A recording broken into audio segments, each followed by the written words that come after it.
welcome everybody. Thank you for all coming today. I really appreciate you braving the rain. It could have been snow, so we're in good shape. I want to welcome all of you here today to our third community conversation. The first one we had in March, and then the second one we followed up with Dan Multhrop at our annual meeting in May. And this is our third, and I will have to say I believe we saved the best for last. We are co-sponsoring this event with Main Street Lorain, and a number of Main Street Lorain board members are here. Max is here as the director. So we want to thank everybody for joining us today for this panel presentation. I'm going to introduce each panelist to you, but I know that when I turn the mic over to George, he will be very happy to get the panelists to really tell a little bit about themselves, what they do, what their experience is. So our panel facilitator today is George Williams. George is from the Fund for Our Economic Future. He's been here in this area for what, a little over a year? A little less than a year, okay. And then next is Joe Hamilton, who is absolutely no stranger to Lorain. For anybody who's been involved with Main Street from way, way back when it was just an idea, Joe's been involved. And so that's really about 6 years now, I think. So we're very happy to bring her up here from Columbus to join our panel today. And next we have our very own Hannah Kiraly-Frilling from the Building, Housing, and Planning Department of the City of Lorain. And then finally, someone who's new to Lorain, someone I just met over the phone and said, I've got to bring this lady to Lorain, is Rebecca Kuzma from Strengthening Stark. So Rebecca was recommended, actually Strengthening Stark was recommended to us by Lisa Hudson from One Lorain County, who wasn't able to be here today. And so I just blind called Strengthening Stark, and Rebecca called me back. And she said, I don't know if I'm a good fit for your panel. But then as we pulled other people together, I thought, absolutely, you are a really, really good fit. So each one brings their own unique niche, their own unique specialty, and we get to be the beneficiaries of their experience and their expertise. So with no further ado, I'll turn it over to George.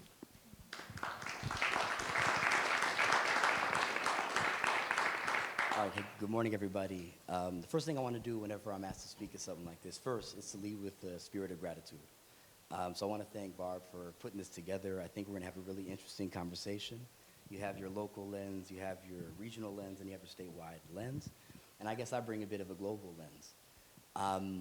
So the other piece I want to lead with in terms of gratitude, I moved to Ohio in high school, so I have a connection to Ohio. Sorry, my mic up? There we go.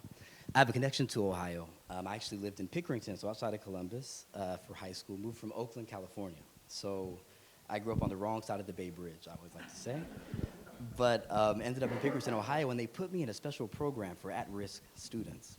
And so I always like to kind of center myself in places like this where I'm asked to speak, because I feel like it's really important to acknowledge being a long way from being an at-risk kid in a town surrounded by cornfields and cows in central Ohio. And there's another Ohio connection I want to mention. So my dad was born in 1945 in Dayton. And they came up from Bessemer, Alabama. And they came up for the same reason a lot of Puerto Ricans came to South Lorain. A lot of folks came to this part of the country. They came up for jobs. They came up for industry. And my dad was the first member of the family born in the North and the first one to be born in a hospital. And they later on moved to Columbus. And when they moved to Columbus, they were the first black family to live in their neighborhood, to buy a home in their neighborhood. So they integrated this area. So I think they call it Southern Orchards now.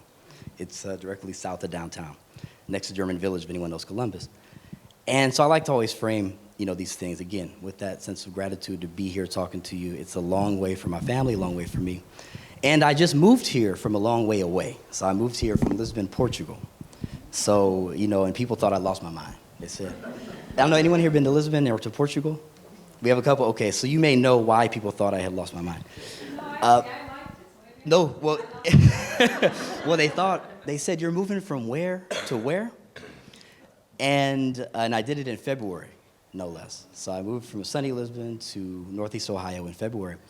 And hopefully through this conversation today, we'll kind of shed some light as to why I haven't lost my mind, why there's a lot of reasons to be in this part of the country, to be in Lorain. There's a lot of exciting things going on. And there's another connection that I'm not sure if you knew about, Barb, but you mentioned the other two speakers that came for the community conversations. And the first one was the first one Eric Wobster, second one was Dan Mothrop, and then now it's me and this distinguished panel here. Well, all three of us, so Dan, Eric, and I are all fellows at the German Marshall Fund of the United States, which, very random, you think we're gonna talk about Lorain today, and you think, wait a second, this guy's talking about Portugal and Germany, what the heck is going on? But I think it's really relevant to this conversation. And so the German Marshall Fund, what they do is they actually put together fellowships and dialogues and exchanges based around kind of preserving and enhancing the institutions that came out of World War II. So the post-World War, there were a lot of lessons learned as to what caused that war. And forgive me, by the way, for this tangent, you can't bring a nerd like me into a historical society and not expect me to go off on a tangent about history for a minute. But I'll bring it home, I promise. And so that is, the German Marshall Fund is meant to kind of help enhance those institutions, and they do that by doing the same kind of thing we're doing today. They have conversations with people from the grassroots on up. A lot of current U.S. senators, congressmen, Emmanuel Macron is a fellow. They have all these fellows from all these different walks of life. And the idea is to use dialogue to learn from each other and to create better living conditions for the people we're meant to serve. So that's a random connection from this community conversation, and it's cool to be here today kind of doing that same sort of conversation on the local level. So I'm keeping my notes here because otherwise I'll go on historical tangents, but there's one last thing I'll mention about World War II. You think about some of the things going on in the world today, in our society today. If you look at pre-World War II, you had some similar factors, some similar context. You had isolationism rising, you had protectionism, tariffs, you had ethno-nationalism in Europe and the United States. And we can see remnants of that today, both in Europe and in the US. And those institutions that the German Marshall Fund is trying to protect and preserve, they came about because of how we learn from our history. And we created institutions to try and institutionalize those lessons. And so, when you think about the Marshall Plan that rebuilt Europe, and anyone been to Germany or Japan here? So we have Germany and Japan. So one thing you might have noticed in Germany and Japan is that they've translated their economic development really well to the quality of life for their residents, whether they're urban, whether they're rural, whatever side of town they're on. But the thing we don't often connect is that the US built those places. So at some point we did know how to build, right? To do economic, right? We rebuilt after the war, we go in, we destroy it, and then we go in and put a bunch of money into rebuilding it. At some point, America knew how to translate economic development into thriving communities. We just did it over there. And so, and so the goal of a lot of these kind of conversations is to learn from that and to bring it back home and to do what we know how to do, what we knew how to do in Lorain at some point. And so that conversation today is going to be a lot about that. So the last thing I'll say, I'll talk a bit about who am I, who's this guy sitting in front of you, beyond being an at-risk high schooler. I actually my most recent job was at the White House. I did public engagement. Actually, I technically still do, but we are transitioning out in January. But doing public engagement, a lot of it's about taking narratives from around the country and around the world and connecting them to our role in serving the public. And so a lot of what I do is about crafting narrative. It's about talking to people. It's about seeing what's going on out in communities and figuring out where the connecting threads are. I went to Howard University, and a very famous resident, native of Lorain, Toni Morrison, is also a Howard alumna. And in fact, I met her on a few occasions because she used to go to Howard and read. She would do readings at Howard. And so that's how I became familiar with Lorain. That was my reference point. And so I just thought that was a cool connection to make. But I actually founded a business 10 years ago, actually more like 13 years ago now, that developed exchange programs for students that I like to call students from otherwise overlooked communities, otherwise overlooked backgrounds. And it was meant to take the brightest minds from some of the most overlooked communities and to really help them reach their capacity and then to help them leverage that capacity. And long story short, I always chased impact in my career, and that's what led me here.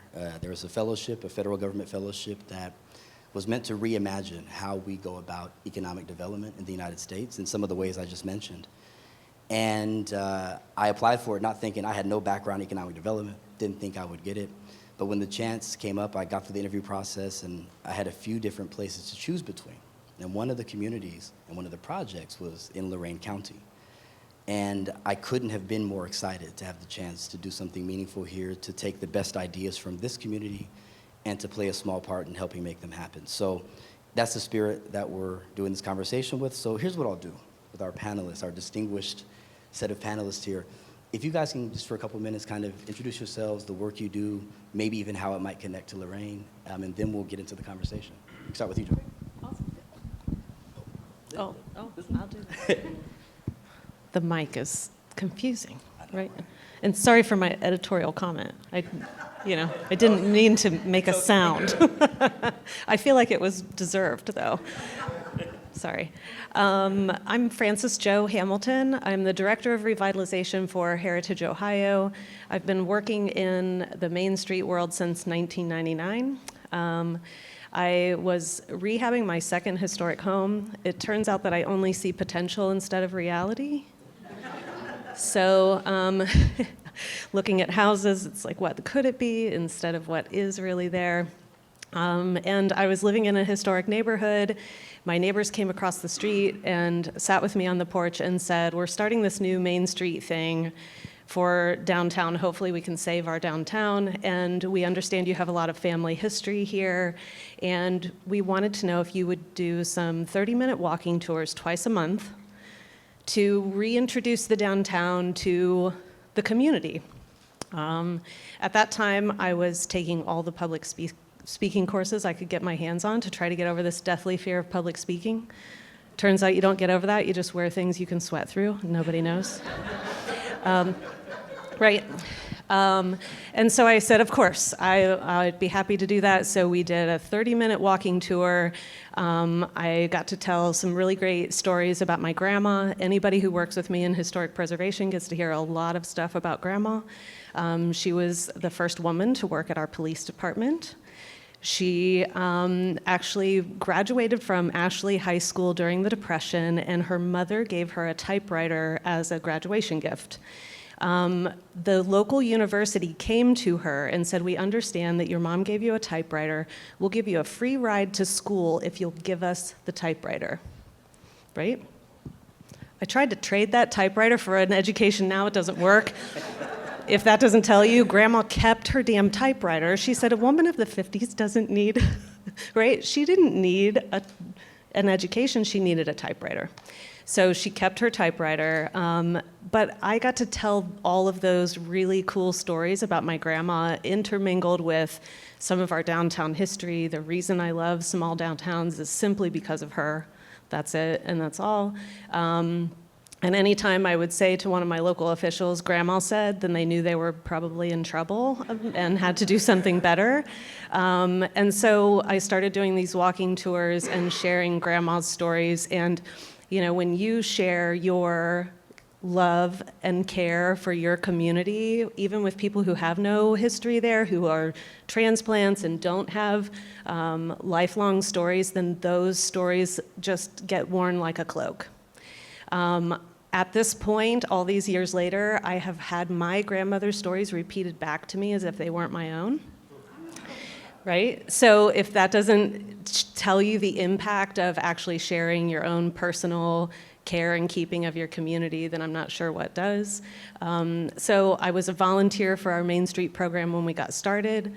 I served in leadership roles in perpetuity. So hence succession planning, right, Max? Who are the new leaders? How are we bringing in new people? And so I served with Main Street Delaware for, probably close to 15 years. They finally needed an executive director. And so I threw my hat in the ring for that and served as their executive director locally for about 10 years. And then the position at the state came open. It turns out that it's a whole lot easier to help 60 communities than it is to take care of one. Who knew? Right? And so I've been working with Heritage Ohio since 2016, and I'm just one of those lucky people that kind of fell ass backwards into the thing I really love to do and got to change my volunteerism into a paying gig. So that's that. Thanks.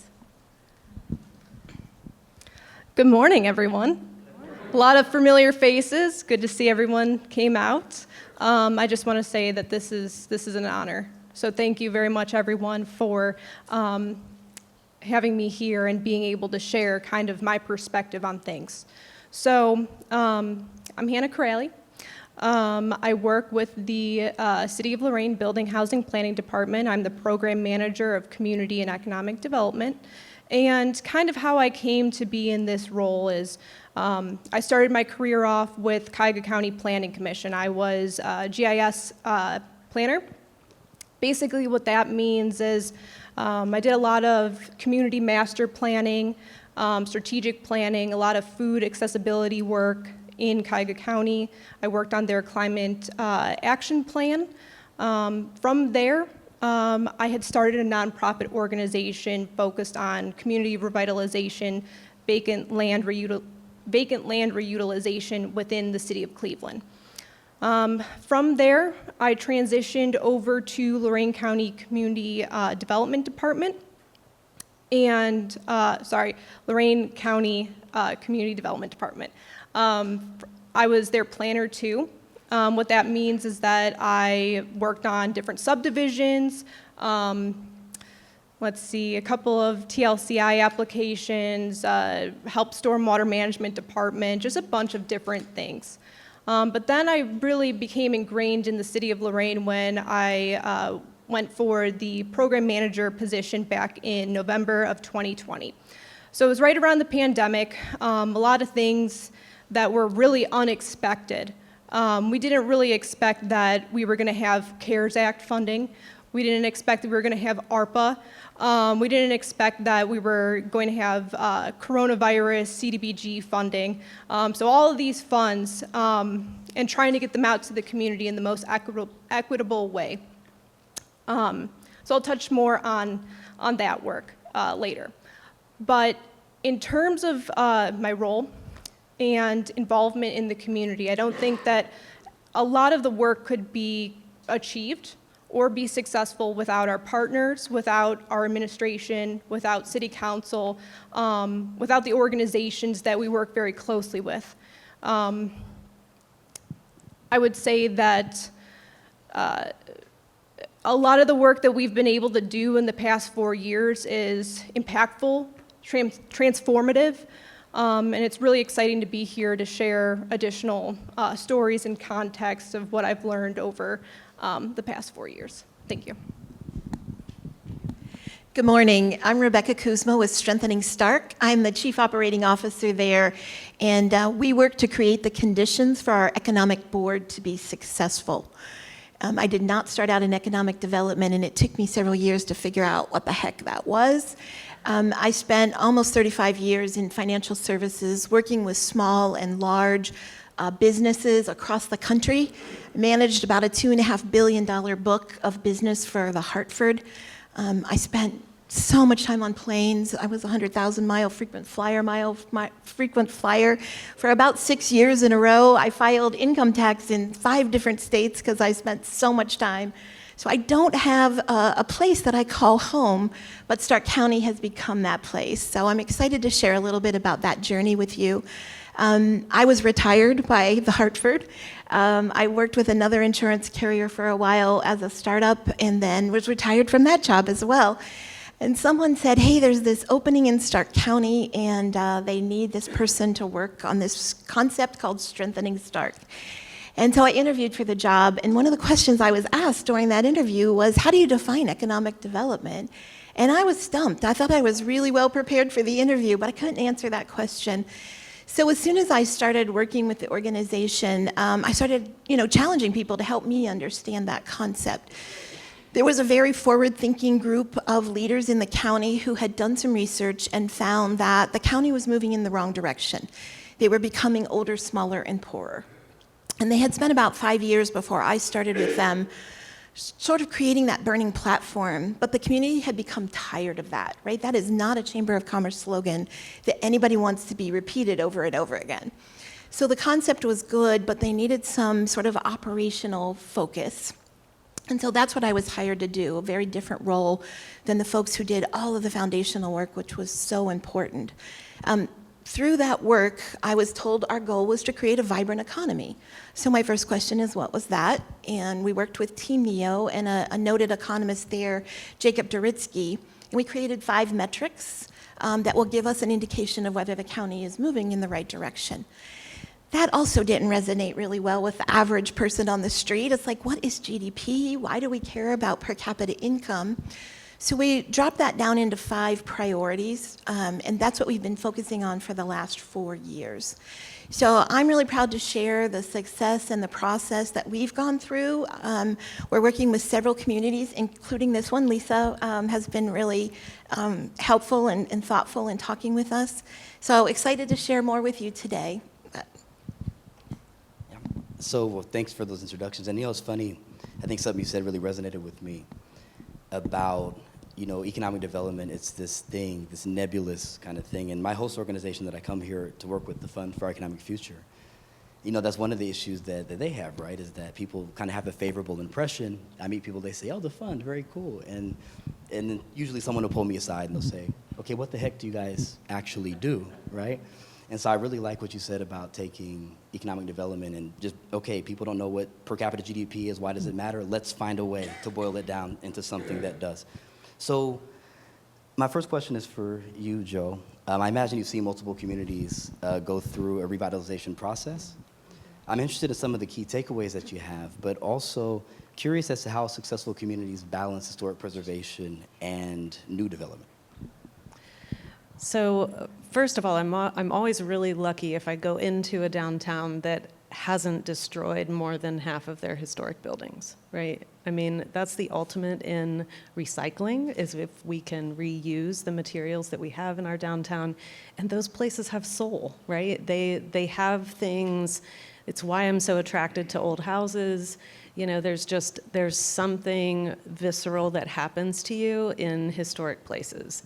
And so I feel like that's really important. However, we don't want to build museums, right? We want to build spaces that actually function with our communities and that can continue that history. So it's always, for us, that really fine balance between preserving historic fabric, but also recognizing its need to evolve along with the community. So if we can do, complementary infill, it's really important.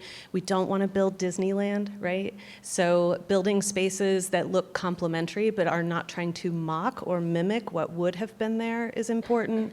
One of the things that a lot of communities, we want them to have historic standards. We want them to protect that historic fabric that is there, but I don't care what color it is, right? So really redefining what historic preservation means, because it doesn't mean making everything homogeneous. It doesn't mean that everybody uses the same font and the same sign and the same color palette in your downtown, but rather how can we figure out who this community is, stop treating it as an it, and start treating it as them and they, and it's a place that that lives and breathes along with us. And so what is the personality of that downtown, and how can we use historic preservation as a tool to protect that identity, but also really complementing it? Yeah. It's funny that I lived in Puerto Rico for a long time, and actually I developed real estate. I bought abandoned houses and rebuilt them. But one of the things that I found really funny is you had these kind of salsa snobs, these salsa music snobs. They would say, oh, someone new would come along, or someone would play a song, or they do a rendition, and they say, that's not authentic. And I would always think, someone had to be the first one to do it at some point, right? It was living, and people built on it, and so it's a nice balance to kind of honor that tradition. And actually, this is something that Dan Moulthrop talked about, and these are the 3 themes I want to look at. You touched on the first one, which is honoring our history while embracing change. He talked about this in the last session, or the last community conversation, and I think is really important to do that. And so, following up on that, to Hannah, how is Lorain approaching that balance in current planning efforts, particularly as it relates to your strategy, as well as kind of leveraging collaboration to get there? That's a great question. So I'll just start with the storefront renovation program that we administered. It was through ARPA funds. A lot of businesses and organizations within our downtown applied to the program. Basically, what you could do is you could receive up to $25,000 for facade improvements. We know in the downtown that in order to attract more businesses, we need to make the downtown more vibrant and really to also give the option to preserve our downtown and the history that it gives. So there were a lot of businesses within the downtown, in downtown Lorain that were able to take advantage of that program. Many different signs, many different facade improvements, windows, you name it. We're looking towards implementing a program here in the new year that will play off of that program, that will make things more available not only to businesses in the downtown, but also in different areas within the city. But in terms of how the city is taking on historic preservation and preserving different structures in the history, I think working with the Historical Society, being able to see a vision of where we want to see ourselves in the near future, and then just looking at different sites that need to be redeveloped, and seeing how we can take modern day developments and integrate them into existing historical structures in neighborhoods. So I appreciate the answer. And actually, I have a follow-up for you, because I alluded a minute ago to buying abandoned properties, renovating them. And part of this is like a crusade of mine. I think we have enough buildings, right? And so the extent to which we can repurpose and reuse them, I think that should be the first thing we look at as we talk about whether it's housing, whether it's looking at commercial development, what have you. So I'm curious as to what kind of efforts, you alluded to a little bit of it, but are there any efforts either underway or kind of cooking that focus on, okay, let's take the things we already have, maybe not on your Main Street corridor, but just in the city, taking buildings we already have and repurposing them? So in terms of, you had touched on housing. So yes, our department, there are programs available to rehab existing homes from top to bottom. There is an income eligibility limit, so priority on those that may not have access to rehab their homes. So that's a program that we're looking at. But recently, we're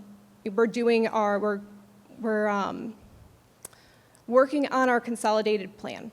Our consolidated plan is how we administer CDBG funds and home funds. Within the consolidated plan, we built out and we worked with a firm on the comprehensive housing strategy.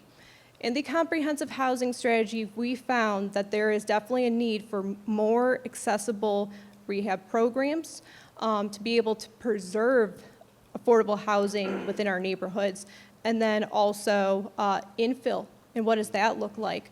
There are a lot of vacant properties, a lot of vacant residential properties that, right now we have to mow the lawns, and there's illegal dumping that happens on the sites, and so mitigating that in an efficient way with infill development. So. Thank you. By the way, CDBG, what, Community Development Block Grant, right? Correct. Okay. Yes. That's fine. I'm one of those people that don't come from economic development, so I always have to go through my head with the acronyms. Sorry. No, it's good. So Rebecca, for you, I got two for you. One of them's open-ended. Okay. And one of them is a little more specific. So one, I'm curious as to any lessons you have from Stark County that might apply to the things that were just said. And then secondly, curious about how you attracted and supported small and maybe medium-sized business as you grew Stark County. So just to give you another little lesson in what is economic development. So from a theory perspective, we have to keep pouring money into the top of the funnel of any community, any defined geography. And so economic development is actually defined as traded sector industries. Those industries sell their goods and services outside of that defined geography, so they're pouring money into the top of the funnel. And that money allows us then to generate the energy and the passion and the downtown developments and the small business growth and development. If you buy a car, that's an important component of our community, but most of that money runs back out of the bottom of that economic bucket. So really getting folks to understand that our first priority does have to be to create that vibrancy at the top, to create those traded sector industries. The other thing that I learned that was interesting for Stark County, you think about manufacturing, you think about those traditional old line businesses that sell widgets wherever, but tourism can be a traded sector industry. People who visit are bringing money from outside the county and leaving it here, so that builds the value and the benefits to small business owners. I think that's one of the things that we've been really helping our community learn and understand, is that it all comes together, but we do have to keep a priority on that filling the top of that bucket. So that's what the Economic Development Board does. They look at traded sector industries, how do we attract more, and how do we keep those and grow those that we have. Strengthening Stark then exists to create the conditions that will allow that to continue happening. So there's a great doctor from Ohio State named Ned Hill. I love the man to death. He's very colorful. And he has what he calls the 5 developments. So the big E is that traded sector economic development, community development, workforce development, housing, and talent development are the other 4. And that's the space my little team and I work in. So I don't know if that answers your question, George, but okay. So really specifically, one of the ones I missed is site development. And that's where we started our work. We needed to create sites that industries wanted to come to. And quite frankly, if an industry is coming from Germany, and they see this old industrial site that really looks kind of scary and quite frankly is a little scary, there's got to be a lot of work done, and it's got to be thoughtful work, and we are blessed to have investors in our community. So several of those larger sites were created as one of our first areas of work. The other area that we focused on almost immediately was talent development. And we have 2 what we call backbone organizations. One focuses on K through 12 work, and the other one focuses on under and unemployed adults. And so we're trying to use the resources, the citizens that we have in our community to fill those needs of our employers. We have, since I started 4 years ago through COVID, 6,000 open jobs every month. We do not have a jobs problem. We have an employee problem. And so that's what we're really working hard. Most recently, we've started focusing on housing. And what we found, again, relative to that workforce, is that we really need to fill that bucket in the middle. We hear so much about homelessness, and it is a horrible crisis in our community, but it's been exacerbated because we stopped building those small to mid-sized homes. We learned as we did our research, and that's something you're going to hear from me all the time. Get your data first. Know what you want to accomplish before you start talking about how you're going to accomplish it. So what we learned is, yes, we do need to address the issues of homelessness, and we do need to address opportunities for renters and lower income. But what's really happening in our community is we built a lot of McMansions, and we forgot to keep building those 175 to 225 homes. We also learned, which was an education for our employers, that our average employee made $65,000. Our average home was about $250,000, and you can't buy that house with that income level. So again, understanding neither one is right or wrong, but understanding where those pressure points are and thinking about as a community how we address those pressure points. So. No, that was really great. I actually think, one, it's kind of like going to the doctor and they don't diagnose what you have before they give you pills, right? You got to kind of get diagnosed first. I think it's interesting because my host organization, we work on site development, one of the big projects in Lorain County. And forgive me, by the way, I'm wearing 2 hats. I'm a panelist and a moderator, so now I'm the panelist hat. But we are working on site development in Lorain County. I think for a long time, one of the worst kept secrets in Lorain County was this big site that was being developed. It's no longer a secret, so I can talk about it. But I call some of our work the side door into inclusion and equity and, kind of creating thriving communities, because we're not on some political crusade. But when you talk about developing a big site, where you put it in relation to existing housing, to where people that need work but don't have it live, to where workforce development infrastructure is, where you put it alone is a lot of times the main factor about determining whether it's successful or not, and if it's successful, who is it successful for? And so I really like that answer. By the way, I'm going to talk about the themes I hope to touch on. I'm going to read you my notes because, you know what, it goes back, you mentioned your grandmother, right? You talked about your grandmother. I do the same thing. And sometimes I'm telling you a secret, everybody. My grandma didn't say the things I say she said. It'll be a good saying, and I won't know where I heard it, and I'll say, I think my grandma said it, we'll just go with that. But, this one, I think, when I think about, some of this work, and I think about some of the lessons to take out from some of this work, I think it's really important to kind of be clear when we're talking in mixed company about what it is we're seeing, what it is that we're noticing, what it is we're saying in a way that people will understand. And the story I give from my grandma actually was a conversation I had with my dad. We're going out, and my dad finally, after all these years, he was proud enough of me to introduce me to one of his colleagues from work. And I'm like, oh, this is really cool. So he took me to lunch with this guy. He said, I want you to meet this colleague. So cool. So we go out, and we were talking, and I like giving away all my secrets. I'll tell you what I think. If you say, hey, how'd you do this? I don't hold it back, right? And my dad later said to me, man, you can't tell people your secrets. And I said, well, appreciate the input, but I said, you'll like this story, Dad. Because I said, remember Grandma's sweet potato pie? He said, my grandma made a really good sweet potato pie. And he said, yeah, And I said, you know the recipe, right? She gave you the recipe. He said, yeah. I said, how many times you made that sweet potato pie exactly how the recipe says? And it doesn't ever turn out like Grandma made it. And I think it's because both in the work we do or just anything that we do, we bring a certain authenticity, a certain special sauce to it. And you could hear that. I just wanted to say, you could hear that in your answer. There's like a special sauce you have, and same with you. I mean, all of you actually here on this panel. I guess that's why they asked you to be on panels. But anyway, I thought I'd mention that, but I want to mention these three themes that I wanted to hear. Authentic identity versus generic development. And I didn't tell, by the way, these panelists any of this stuff, but I really think that was meaningful. I think trying to balance authentic identity with kind of you have to do, is it Crocker Park? This came up in another one of the... Look, I mean, the fact is you need some of that, right? You need some of that kind of development. There's a lot of demand for it. It works for the people that it works for in the way that it works. You also have to, what makes communities special are not the cookie cutter models that we put out of every suburb in America has one of these, right? The things that make Lorain special are things you can only find in Lorain. Adaptive reuse success stories, and hopefully you have a couple we can touch on, but you talked about adaptive reuse. I would love to hear some success stories from any of you all about just kind of what has worked in terms of reutilization. And community engagement in preservation. And community engagement, even though this is community engagement right here, is a two-edged sword sometimes.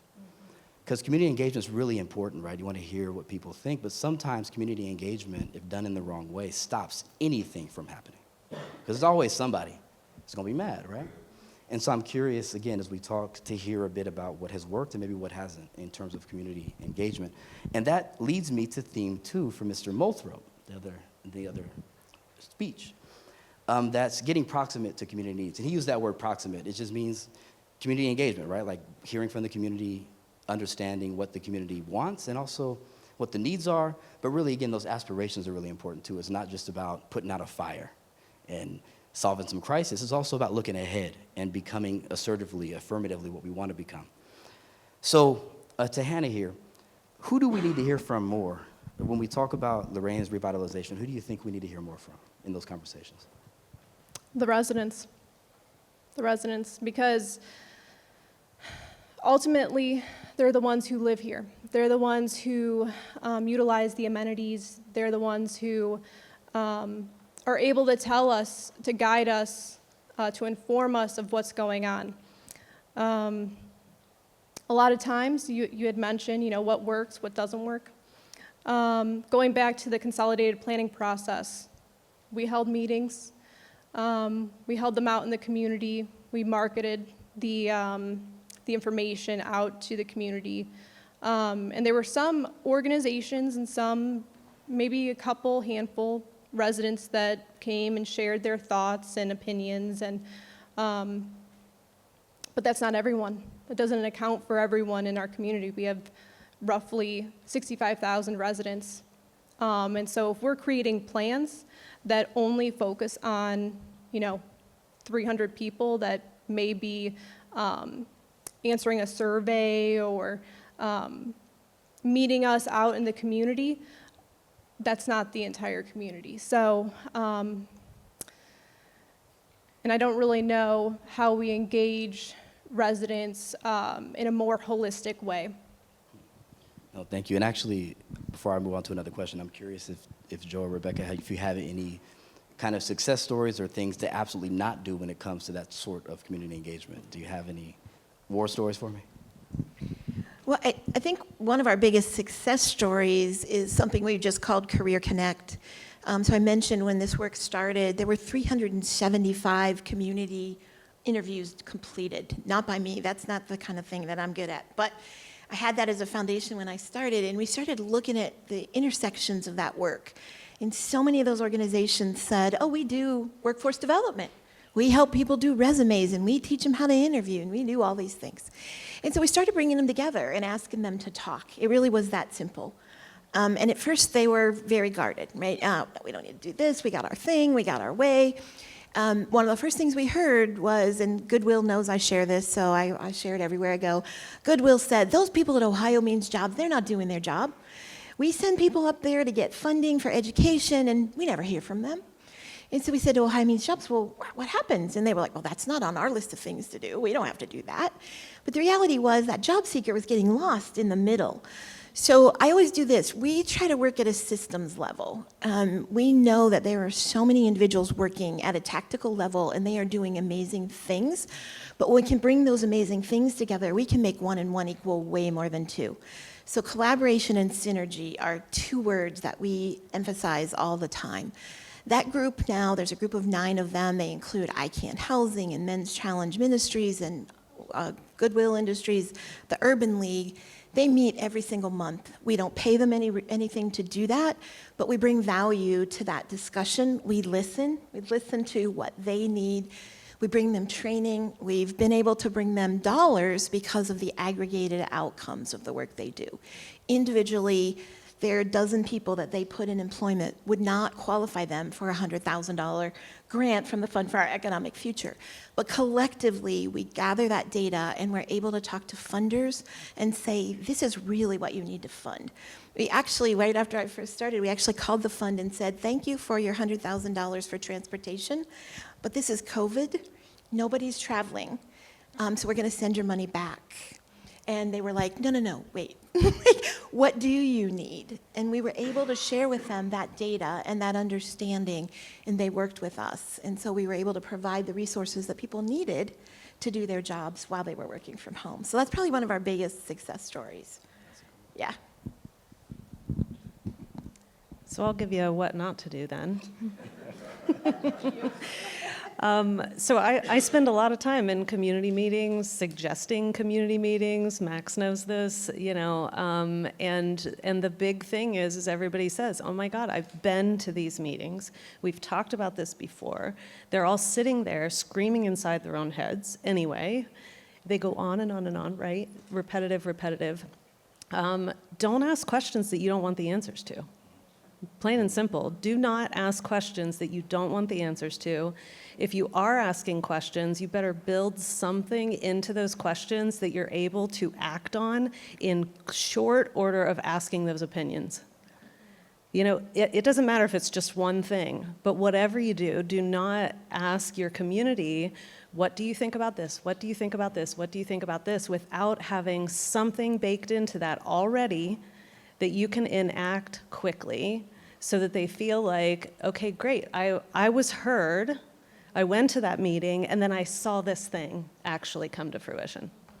Well, thank you, that's a good one. I think managing expectations is really important too, to recognize that you really kind of want those incremental wins, both for just political legitimacy, but also because there's no silver bullet on the macro, right? And so, okay, so this next one is for Rebecca. And you know what? I really like what you just said. First of all, you shouted out my historic, so I appreciate that.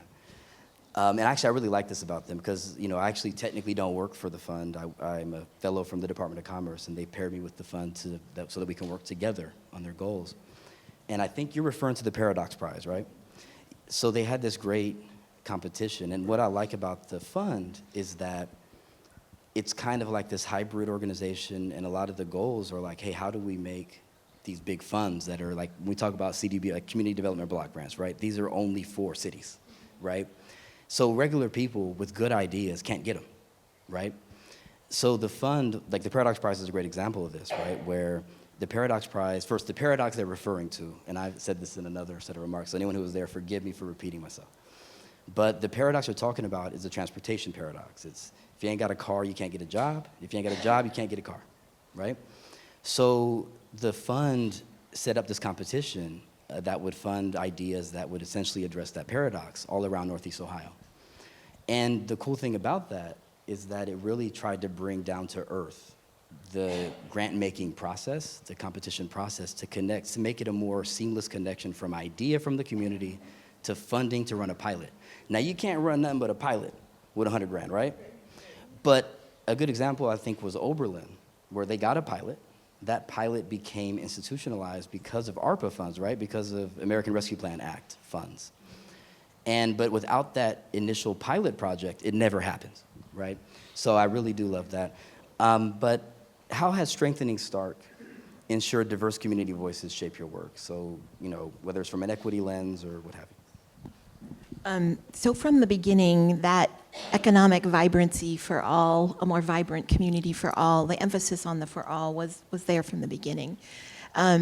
We do a number of things. We have a minority action committee that sits as part of the work we do. They meet with me every other month. We talk specifically about what are the needs in those communities, making sure that our boards are diverse in their representation. Most recently, and some work I'm really proud of but isn't a success yet, again, because of that overarching work that we do and the collaborations that we have built, about a year ago, the Department of Commerce, the U.S. Economic Development Agency, put out a grant called Recompete. And when I read the grant, they're always really complicated, and usually they say, oh, you can only do transportation, or you can only do a classroom that'll do this. This grant was so broad, and it said, we want to focus on communities that have been cut off by prior economic development. And I remember sitting in a meeting and going, this is Canton. Like, we are the poster child for this, because Southeast Canton was cut off by a very well-meaning road development called Route 30. Route 30 starts in St. Louis, and it ends about 15 miles east of our town. It was supposed to go all the way to Pittsburgh. And so we didn't really get the full benefit of the road, but it cut off the southern half almost of our city of Canton, which was at the time an Italian and an African-American community. It was by no means a rich community in terms of income, but it was a very rich community in terms of culture and engagement. And they had beautiful churches that were very integrated. And they had what they called their Black Wall Street, and they had a downtown area. And you could see these pictures. And the road literally wiped it out. There's not a main street to revitalize anymore. And so we went after this grant, which as a community, we'd never gone after federal funding, especially not $20 million. But we put our little ragtag team together, and out of 500 applications, we were selected as one of 22 across the country to actually compete for the funding. We believe we were in the top 10, but we were not in the top 6 that were funded. But the good news is now we have a connection literally to DC. They still call me and say, hey, there's this other grant, and it will fix a piece of what you were trying to work on. And so that has created almost even more energy than just getting $20 million in bulk, because now people are helping us put the puzzle pieces together. So That's a great example, actually, and example of a lot of the stuff I think that matters here. One, about just having intentionality, being really trying to promote diverse voices that historically aren't part of these conversations. And then also even the whole story of getting to like apply for federal grants, which I think the process itself of bringing people together to apply for federal grants really helps define what it is you need. See, whether you get the grant or not, just having to sit down and propose, hey, what does success look like, right? Actually is a really helpful process. Now, it's more helpful if you get the money. Yes, it is. But it's also helpful kind of going about it that way. And I think, you know, in the spirit of being at a historical society, and I believe this probably was said by Eric or Dan, but it's really important to not run away from our history, but also to not live in our past. And I think you alluded to the Black and Italian neighborhood, and this is a theme that happened all over America, right? The ethnic Europeans, Black communities, in some parts of the country, Hispanic communities. When we built this big infrastructure, so the interstate as a good example, right? You see city after city after city after city. Those neighborhoods were gutted and physically cut off from the rest of the city, and you saw the effects of it. The president of my host organization, Bethia Burke, who I should thank actually, she's the one that convinced me, maybe I shouldn't thank her, it's cold and rainy right now. She's the one that convinced me to come to Cleveland from Portugal. But, you know, she knew I had some experience in South Africa. And South Africa, very famously, is formerly an apartheid state, now recovering from apartheid. And we don't like to call ourselves that. We like to we say Jim Crow or segregation, but it's a form of apartheid. And we still see the remnants of it. Like, you know, I don't have to convince you guys. Like, what is the main road that cuts through Lorain that they go south of, and I'm in South Lorain? What's that main road? You can see it right now. I literally cross a road, and I see the houses change and the demographic change. And it's still there. You go to Cleveland. Someone will tell me the 757? You have it in Cleveland. You cross the Cuyahoga River, go to the east side of it. I live in Tremont. You cross the steel yard and all that. And you're like, wait a minute, am I in the same city? So it's important to like not put our head in the sand and pretend this wasn't intentionally done. And that's actually empowering because we can intentionally do better, right? And we don't need to live back there. We don't need to be divisive, and you didn't do it to us, right? But it's also important to really recognize how that happened and how we can do better. So I appreciate that answer. If I could just add to build on what Francis Joe said, don't ask the questions you don't want to answer or you're not prepared to deal with the answers. And so as we set up the application for this grant, I very intentionally went to many of the influential boards and the influential leaders in Stark County and said, this is what we're getting ready to do. And if you're not behind me, I'm not doing it. And so you have to be brave, if you will, sometimes, and really prepare people for what it is that we're about to embark on. But the outcomes can be so amazing. So now, Joe, I'll give you a chance to be the good guy here. So you gave us what not to do.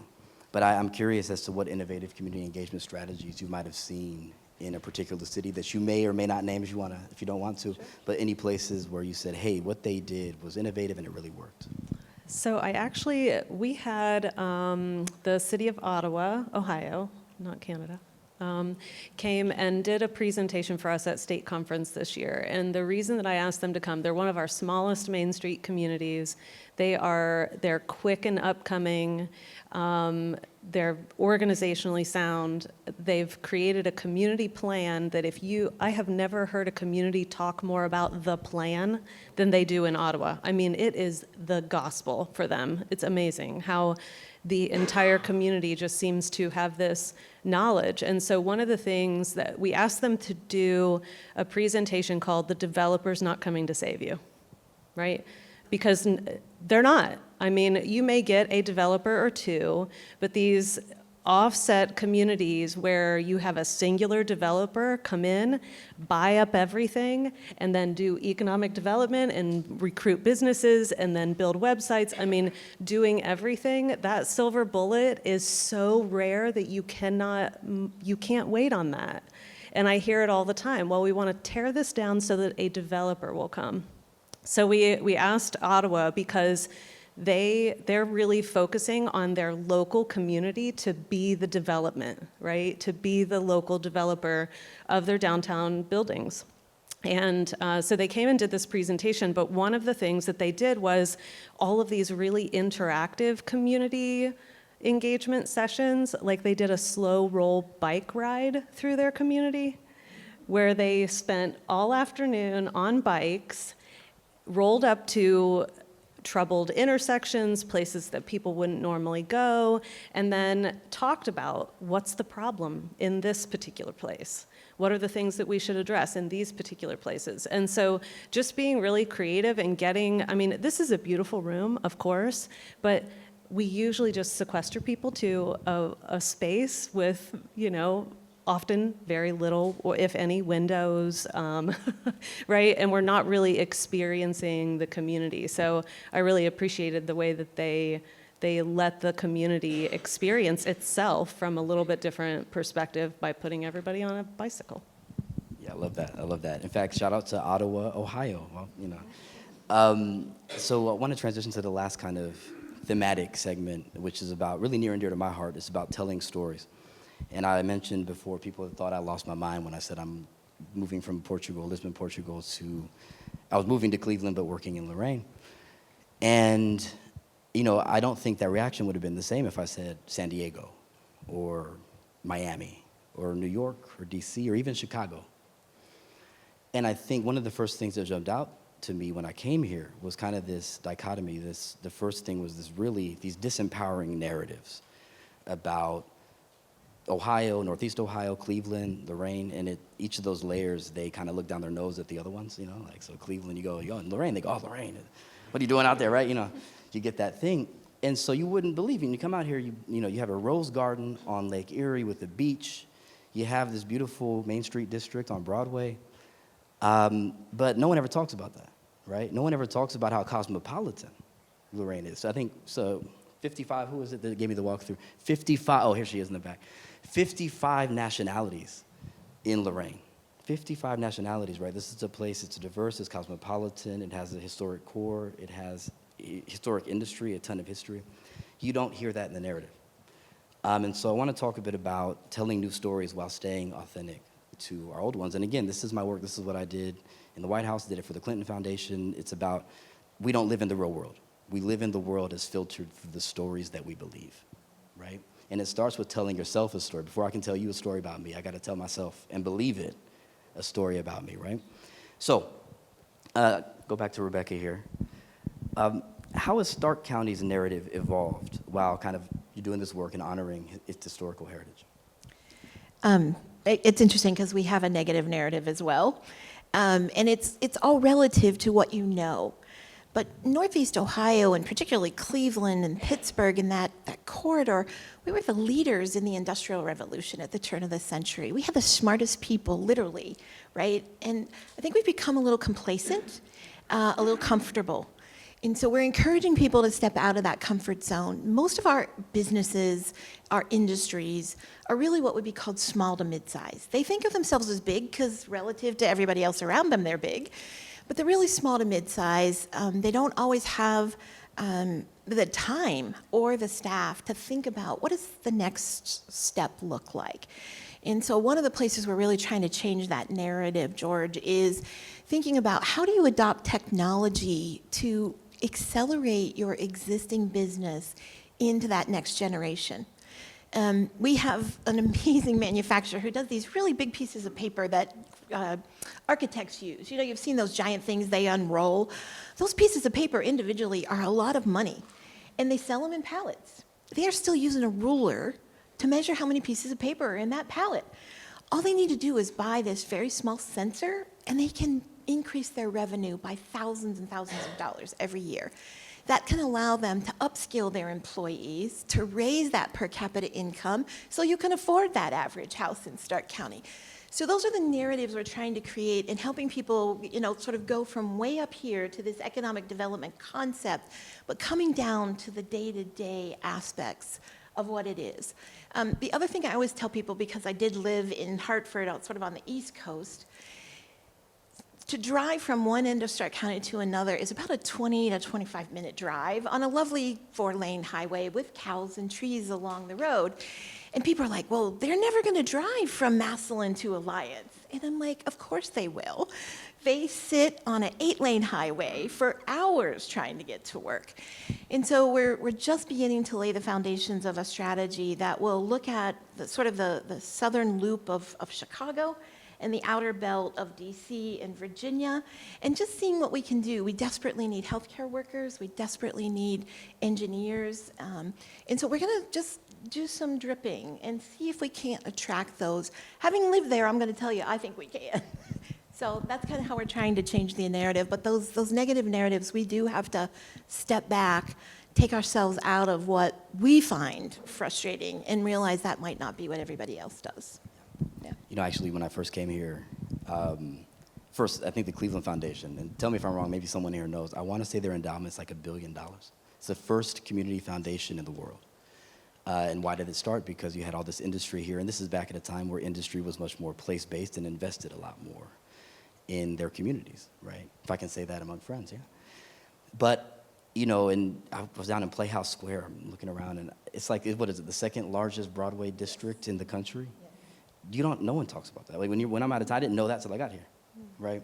It's just narrative, right? It's just narrative, and that narrative turns into action. Once you believe things, you do things. So thank you for that.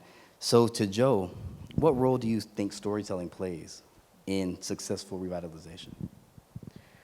Well, clearly I've got 101 grandma stories that have really carried their water in downtown revitalization. I mean, I've seen it make big differences to community members. The thing that I'll say is that no one's ever more disparaging than they are to the place where they live.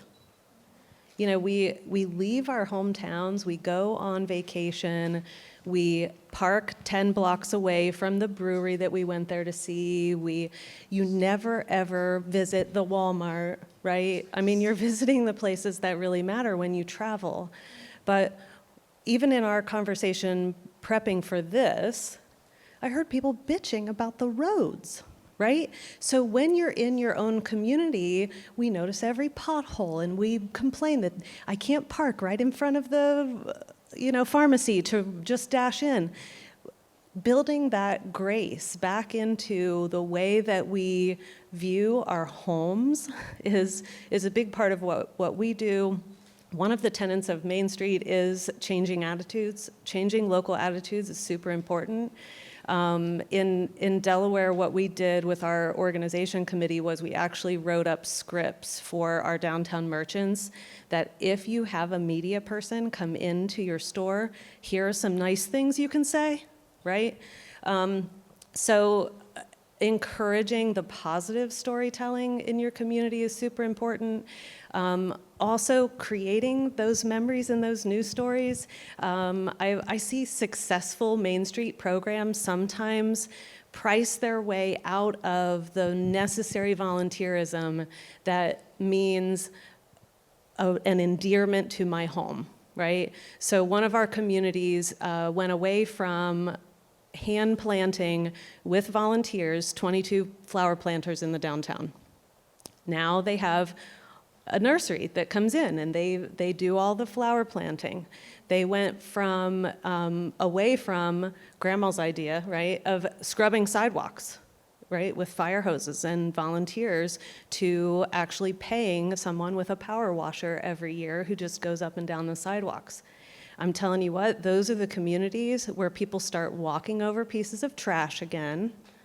They're paying no attention to the way their downtowns look.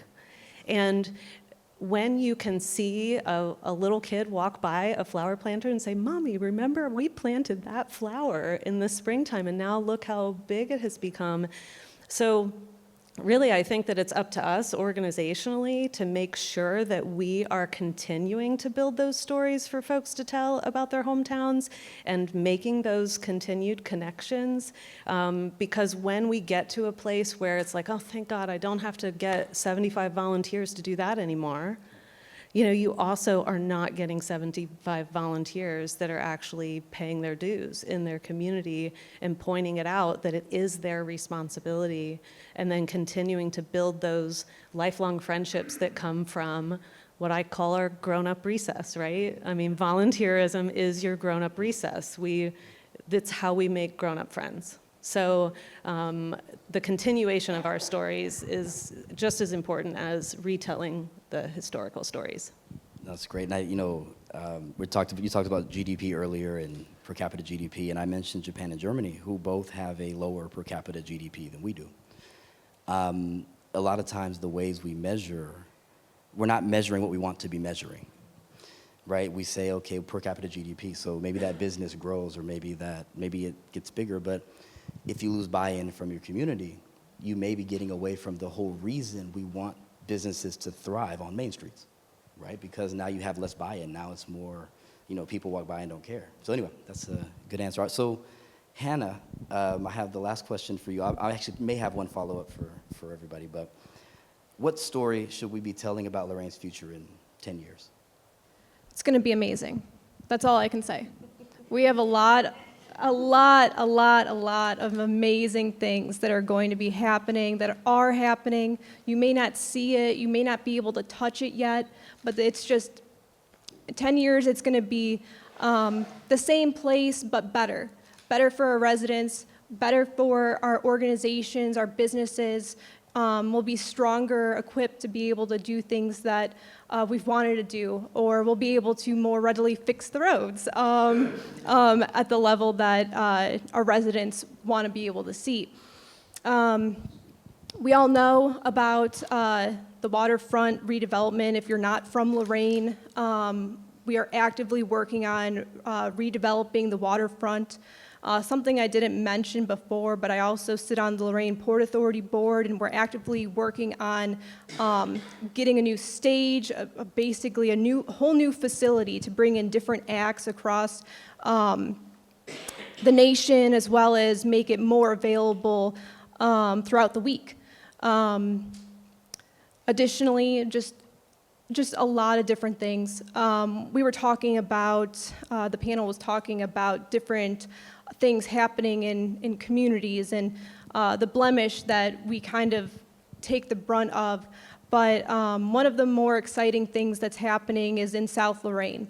The city of Lorain is working with Lorain Metropolitan Housing Authority and El Centro. Each of us were focused on different areas within the target neighborhood. The city of Lorain is the neighborhood lead, Housing Authority is the housing lead, and El Centro is the people lead. But basically, over the past 2 years, we've been working on a planning grant. With the planning grant, it's to completely revitalize South Lorain, and that doesn't mean taking away the culture, the heritage, everything that South Lorain is known for. It's basically empowering the people, providing them with resources and amenities that are local. So that is a great project. We are getting ready to submit the final plan to HUD. And then from there, we're planning on hopefully submitting for implementation. We'll see how this goes this next year and there forward. But I'm hopeful that we've done our community engagement, we've done our outreach, we've listened to the residents. We know exactly what they want, what they need, and it's a very exciting time. Just in terms of, I keep mentioning the consolidated plan, that's going to be amazing too. That will coincide with the Choice Neighborhood Plan and everything else happening. So, like I said, maybe 10 years, maybe even 5, but we'll be able to see a lot of different tangible things here.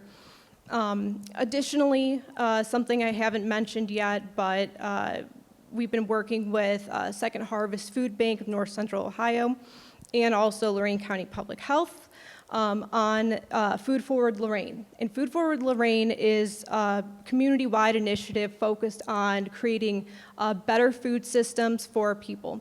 What that means is that the city of Lorain specifically, most of our community is burdened with not having accessible food resources. And so a part of the initiative is focusing on economic development incentives that will create stronger food system. Food is medicine, and bringing resources to individuals. With that being said, we're also working on a plan to create a stronger food system and also allow urban agriculture to exist in the city of Lorain. There's a lot of need for it. It could be an economic driver if we do it correctly. Yeah, it's going to be a great place to live here in Northeast Ohio. Oh, yeah, it sounds like it. So first, people ask me a lot about my impression of Lorain County, and everyone here has been really good to me. I sense this feeling among a lot of folks, especially if you talk to them one-on-one, that there is optimism about the future. I think cautious optimism. I think there's maybe some mistrust that's built up over fits and starts that have happened in the past, but there is optimism. But I always think about a few organizations that are really unique here. First, I think of LCCC, and you mentioned workforce development, or Lorain County Community College. But you mentioned workforce, and I think, it's really tough to find those entities, and actually Lorain JVS as well is a really good one. But being able to work with employers to develop the workforce needs that you have, I think that's hard to manufacture if you don't already have it. That's hard to come up with, and LCCC does a great job at that. It's a gem for the county. I think about the Community Foundation of Lorain County. I think, I joke with Cindy, who's the president there, that she's single-handedly stopping brain drain. Her whole staff is like in their 20s. But most of her staff, I should say, most of the staff, you're in the 20s. But I walked in there and thought, what's this brain drain everybody's talking about? There are some young folks who want to stay here from the county, from all over the county. You have one from Wellington, and you just have folks from all over the county that really want to stay and make this a better place. And there are organizations here that are actually giving pathways to that. I want to shout out the Lorain Historical Society. For this conversation, I think, I mentioned the German Marshall Fund earlier and the work they do on the global scale. Their secret sauce isn't that complicated. It's this kind of dialogue, it's this kind of energy. It's having these kind of people in the room, the combination of community representation, folks from outside perspectives and local perspectives, but folks who actually implement things, have them in the same rooms talking to each other. So I really want to shout you out, and I think there's a lot of the pieces in place here that aren't there in other places. There's a lot of stuff to really hang your hat on to be hopeful about. So the last question I'll ask the panel before we open up for a Q&A is kind of what keeps you motivated in this work? Like what kind of, gets you up every day? What do you see that really gives you motivation? And we'll start with you, Joe. I just really enjoy creating parking problems. Full stop. For me, it's a little bit deeper. So I grew up in the city of Cleveland in 2 different neighborhoods primarily. The West Boulevard neighborhood in the 90s, kind of rough, and then the Bel Air Puritas neighborhood. But I can remember as a kid just going to different communities, going to see my friends, just different people that were in my life, and I realized that my neighborhood looked very different than a lot of the people that I loved, cared about, knew. And so that resonates with me and my passion for community development, economic development, community revitalization, et cetera, and my career. So that's what keeps me motivated. I just think about the families, the youth, the residents that, whatever kind of programs that we implement, whatever kind of resources or collaborations, knowing at the end of the day that people will be impacted in a positive way. Ditto. That people impact is really an important part of it, and that idea of collaboration, again, making 1 and 1 equal way more than 2, it's just in my DNA, and every morning I get up and think, okay, what can we do today? So thank you.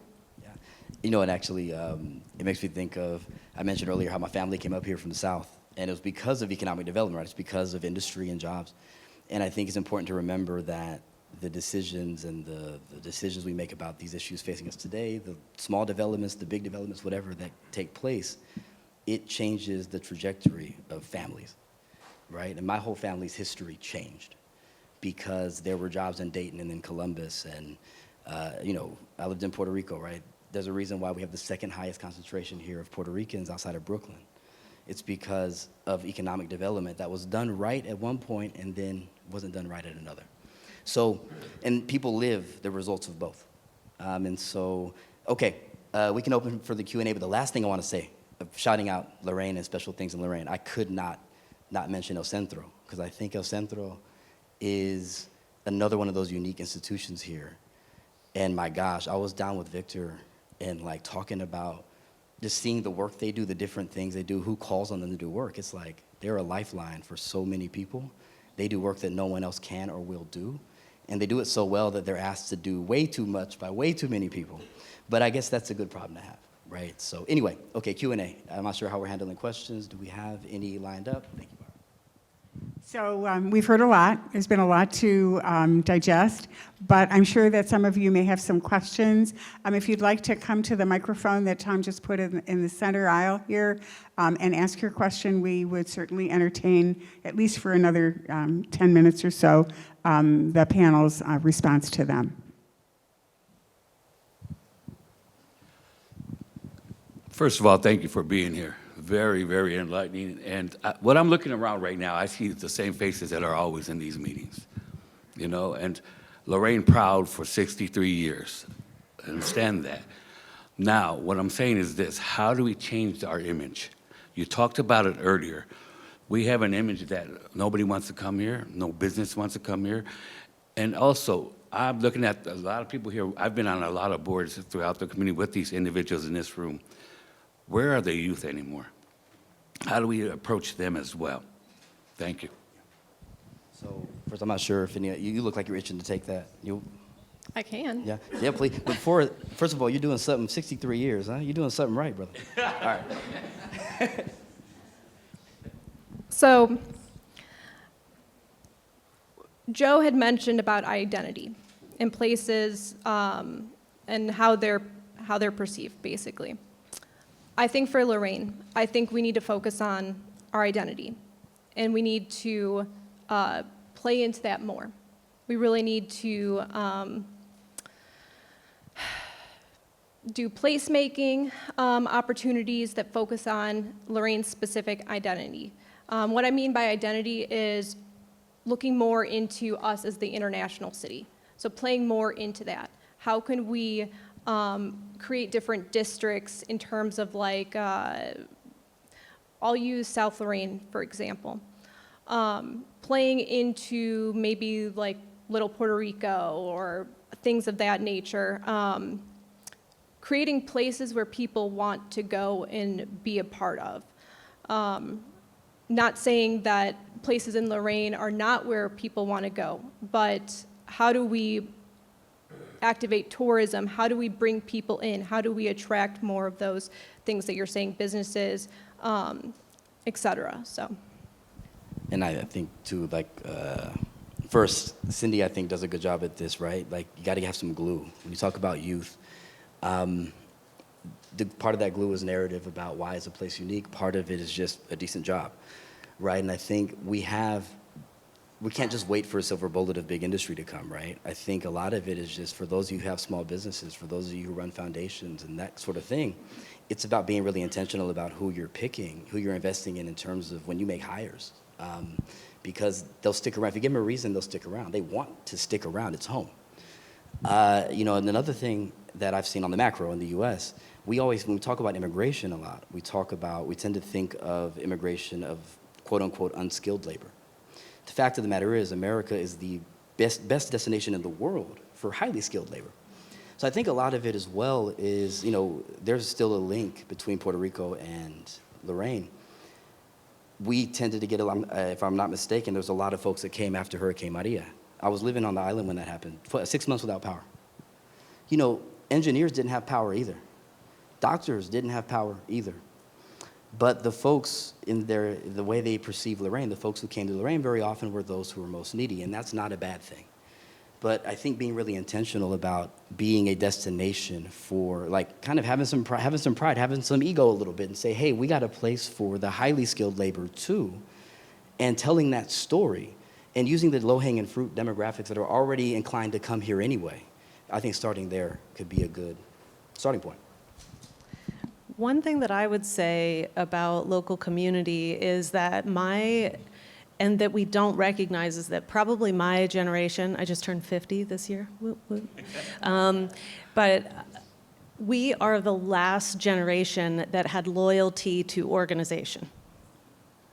You know, our parents, our grandparents, they join the Rotary, they're in these rooms, right? They come to these meetings, look around this room, right? That's who I'm talking to, 40-somethings, 50-somethings, don't be insulted if you're under that age group. But by and large, those are the usual suspects in our communities where we see the repetitiveness of the same people.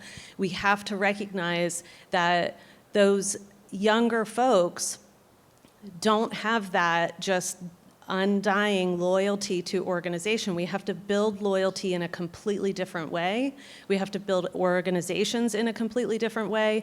And we have to get out of the way when it comes to leadership and having opportunities when I do have a 20-something join my board or come to my committee meeting. And then the first thing they hear is, that'll never work here. We tried that in 1975 and it didn't work then and it's not going to work now. Or we've always done it that way, right? We have to get leaders out of leadership. So 3 years consecutive leaders, right? And then get them out. Make sure that you have succession planning in place where if I do show interest as a younger person in my community, my voice can actually be heard and I can have some autonomy over the programs and projects that are really going to matter. And that's what's going to change the way that these rooms look. I just want to mention, and it really connects with this question, so thanks, Marty, for asking it. Leadership Ohio, I don't know if any of you are familiar with that organization. They have been conducting a series of listening sessions. They did one in Dayton, they did one in Portsmouth. They are doing one either this week or next week in Sandusky, and they're doing one here on December 3rd. It's from 5:30 to 8:30. It's co-sponsored by El Centro and the Lorain Historical Society and Leadership Ohio. They're going to show the movie Join or Die, believe it or not, and it's a 90-minute film, and it talks about the history of clubs, the history of organizations, and it tries to get the community to address this very issue of why it is that younger people are bowling alone. If you've read any of the work by Robert Putnam, his theory is people don't do things collectively anymore. I'd rather play a game online at home by myself than join a bowling team. I'd rather bowl online by myself than join a bowling team. And so it really is an issue that is, I believe, nationwide, probably worldwide, that I'm hoping some of you can get other folks that you know to attend, because it really will help every community, but our community, resolve this issue. Hello, I am Krista Lockage. I'm the Director of Communications for Lorain City Schools, and I'm here with our Associate Director, Lisa Roberson. And this has been amazing. We are so inspired, and I've learned a lot today, and we've been brainstorming just as you're speaking and getting ideas, because you're all so passionate about the work you're doing. I love one of you said what makes us special is what we offer that you can't get anywhere else, and I'm paraphrasing that. I immediately sent that in a text to Lisa so that we can talk about that later in regard to our district. And I did notice, and I am going to get to a question. I did notice you mentioned LCCC and JVS, and I want to say that right here in our city, we have one of the last comprehensive high schools in Northern Ohio, meaning we have our own career tech. We have 14 pathways for our students. We have early college on campus, and we often get overlooked. So I wanted to advocate for us in that. I also want to say we're the largest employer in the city. And I want to know, how do we partner? How do we get the community to engage? How do we help and get on board with this revitalization effort? And as I say that, two things are in my head. Don't ask questions that you don't want the answer to. And the second one is, I haven't been in this role for years and years and years, right? I've been in the district for 10 years. I've been in this role for 8 months. So please don't blame me for the things that I was not here to do before, but I am very hungry to be involved, and our whole team is. So I have we're a team of 4. Our communications people are very passionate about the work you're doing and about the work we want to do. So my question is, how do we get involved? And please get us involved. I don't know if you've met Max. He's your Main Street Executive Director. We always want local school representation on our local Main Street boards. Local Main Street boards are supposed to be a nice reflection of the community. They are not intended to be business owner associations, like where all the business owners are the primary folks around those tables. We want business owner representation, but we do want to see a nice reflection of the community around the table. So I don't know if you have representation right now on your board or at the committee level. And so that's a connection I'd make socially for you there. We could talk afterwards. I would just suggest in both of the previous questions, bring leaders together and sit down and create a plan. It won't be perfect. It will not include everybody. It will make some people mad. But create that plan and create a level of intentionality that the majority of your community can get behind. Again, it's not going to be perfect, and it will evolve as you continue to learn and work together.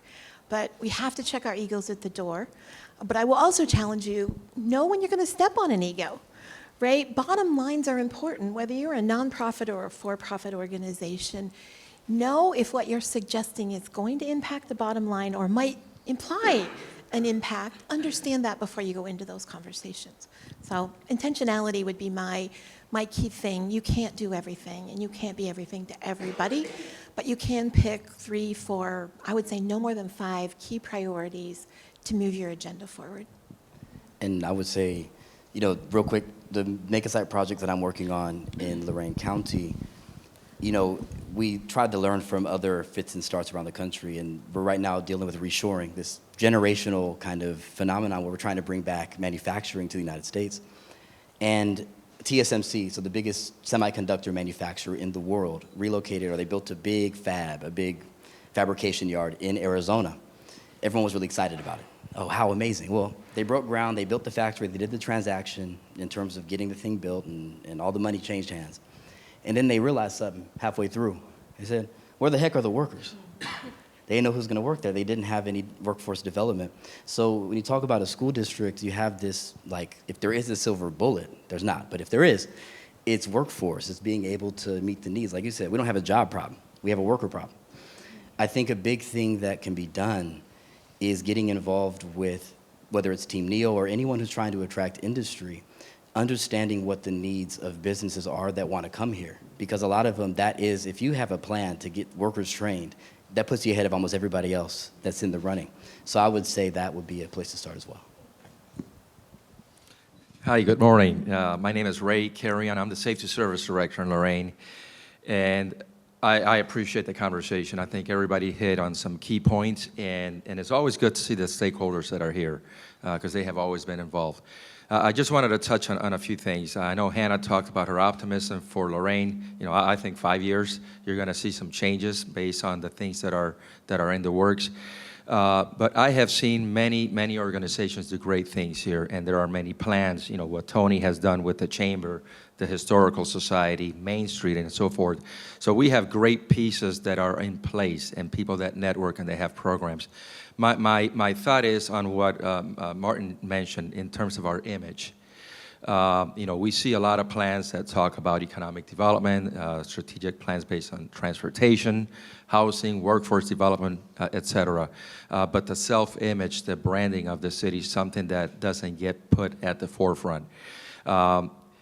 When we hear the best comments from folks that come and visit Lorain and they marvel at how beautiful Lorain is, they're outsiders. They're not folks that live in Lorain. When we see the comments on social media or on surveys, they're usually very negative because those are the people from Lorain. That's how they feel themselves. So I think we need to find a way to engage folks so they have a different perspective. I remember listening to Bob Early at the Rockin' on the River state that on his pre-sale season ticket passes, You know, he's getting about 10% from Lorain, 90% from outside Lorain County. So how do we get people involved, engaged, to believe that Lorain's better, or Lorain County, wherever we live, than what it is, so they can be involved? I served as a councilman for 4 years in South Lorain, and I was very involved, very committed to creating events and programs to get people together. Whether we needed to do a certain cleanup or an event, didn't matter. It was engagement, getting people to believe. And once they believed, and they felt that they were making a difference and they were being held, the group grew and grew and grew. The contributions grew, the dollars, the contacts, and before you know it, you had a movement. And I think that's kind of, we should focus as part of any one of our implementations that we want to accomplish, where do we place that self-worth and branding, because sometimes it's way at the bottom. I think that's a really great point. I think, a lot of times it may be the most important thing, because so much of life, whether it's on your career level or, personal relationships or in a city or an entity, it's a self-fulfilling prophecy, right? So once you can convince yourself that you're great, and say you have a job interview, if you think you're great, you go into the job interview and you're much more likely to make someone else think you're great. If you don't think you're great, you ain't got a chance, right? And so I think you're right. I mean, it comes down to, in a lot of these deals, in talking about economic development, it's about perception, right? It's about, does someone think, do they believe, do they feel like this is a place that they can do well? And that starts with, if people in Lorain, all they're doing is complaining about how crappy Lorain is, how are you going to get anyone else to want to come here? So I think you're right. We'll connect afterward, because this is, I guess, my line of work in another life. But anyway, any other takers, or do we have our last one? The one thing that I would say quickly is positive campaigning. I mean, we are a country full of rubberneckers. We want to see the negativity, the terribleness, the awfulness, right, around us. We're so focused on that. But combating that with positive campaigning, I tell the Main Street communities all the time, you've got to send me like 3 cute cat memes before you give me a real piece of information, right? So we've got to flood those channels with all the positivity we can, and try to come up above the constant negativity. It's hard. Control the narrative. Yep. It's hard.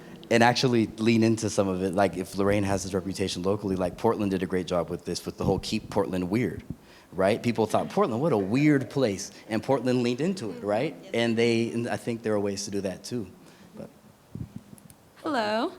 I am one of those 20-somethings who are in Lorain. Lorain High School graduate, came here after college, all the jazz.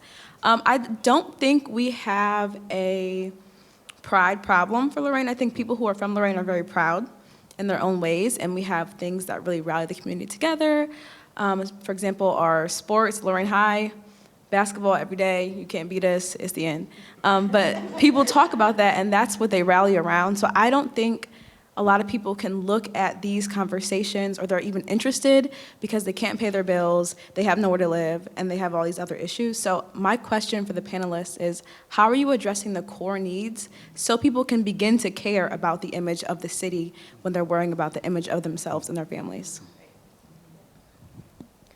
So a lot of the programs that Building Housing Planning administers are foundational programs, meaning like we are focused on providing resources for low-mod income families, individuals, et cetera. The pandemic really took a hit on individuals with their mortgage and rent, and being able to pay that and afford where they're living. Another issue that we've come to see in recent years is landlords. They're increasing rent, making it non-affordable to live in places where just places where you would think that it would be affordable, right? So the city is actively working on trying to create more programs that address those needs, address those concerns, and also how do we engage with our stakeholders and different organizations throughout the county to be able to provide that kind of gap, because in terms of federal funds that we receive, there's only so much that we can do with those federal funds, right? So working with our partners and being able to provide assistance where we can, but also working with them to be able to provide those resources. One example is Department of Building Housing Planning is working with Habitat for Humanity. And there is a goal in mind to create more affordable housing in the city of Lorain, specifically through them, with them, and essentially trying to keep it out of landlords' hands and increase home buyership in the city. So I don't know if that answers your question completely, but we can talk afterward. I think that's a fabulous question, and George mentioned this earlier. We think talent and talent development is core to what you're talking about. We need to raise that per capita income. We need to give people career pathways, and we need to give them that education that they need, particularly for jobs that are coming in the next 5 to 10 years. So I applaud your enthusiasm for a 5-year outlook. I'm going to tell you the work we're doing is generational work. This didn't happen in 5 years, and it is not going to get fixed completely in 5 years. Yes, we will have amazing outcomes, but investing in our people. And as funders, I will speak to anybody that's in this room. I had this conversation with the EDA. We have to invest in the people. I can get scholarships. I can get buildings. I can get money to renovate. People like to put their names on buildings, right? We need to invest in the people and understand the barriers that they're facing. How do we eliminate those barriers so that they can become more contributing citizens? Because that raises their level of pride in their community as well. So that's what I would tell you is number one is talent development, whether it's underemployed and upskilling, whether it's your kids coming out of school and getting them to understand what are those career pathways. Everybody's not going to be a social media influencer, I'm sorry. And also thinking about, you may have a passion, but what kind of career will sustain that passion? Just because you want to be a ballet dancer doesn't mean you're going to be able to sustain a living, but you could still be a ballet dancer, but be a really good something else that will pay the bills while you're doing that. Those are the kinds of, I think, changes in mindset that we need to think about. We're doing a really intentional campaign, particularly around manufacturing, because it has a reputation for being dirty and dark, and people remember what the grandparents did. I've even had African American mothers say to me, Rebecca, you can't tell people that career tech training is better than college, because somebody told me I couldn't go to school because I was black. I couldn't go to college. That's not what we're saying. We are saying there are very successful career tracks across the board, and let's get people excited about that, understand where their talents lie, and make those connections for them. And great answer. And I'm getting the time cue, so we'll wrap up. But I just wanted to say really quickly, thank you again, Barb, for hosting this, having these conversations. I think all three, they had different formats, but I think they built off of each other. Hopefully there's something useful that folks got. We have a standing coffee, so I'll answer your question over coffee.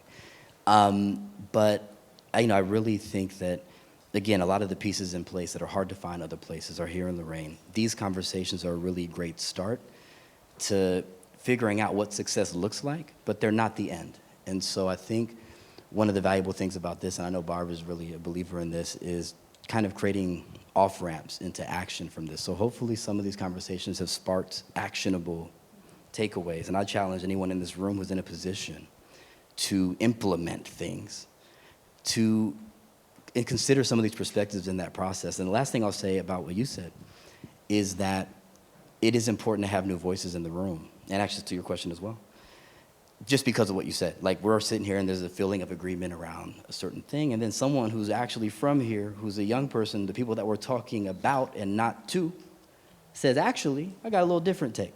And I think that's really an example of how important these kind of venues are, and having a relatively open forum where we can have conversations, but in a meaningful, constructive way. So I appreciate everybody for being here. I appreciate being invited to speak, and Lisa as well for thinking of me. And again, hopefully you got something of value out of this talk today.